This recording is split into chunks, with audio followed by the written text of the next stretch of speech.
জন্মদিন। জন্মদিন মানে নিজের জীবনে শুধু আরো একটি বছর বেড়ে যাওয়া নয়। জন্মদিন মানে নিজের প্রকৃত আয়ু থেকে আরো একটি বছর কমে যাওয়া।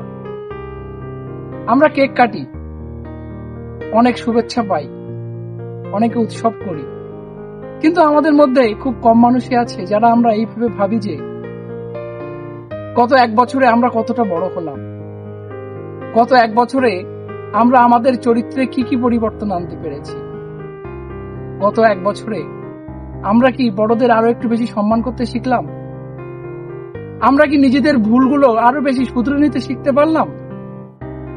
জন্মদিন মানে শুধুমাত্র বয়স গোনার দিন নয়, জন্মদিন মানে তো নিজেকে মানুষ হিসেবে আরো বেশি পরিণত হলাম কিনা সেটা বিবেচনা করারও দিন।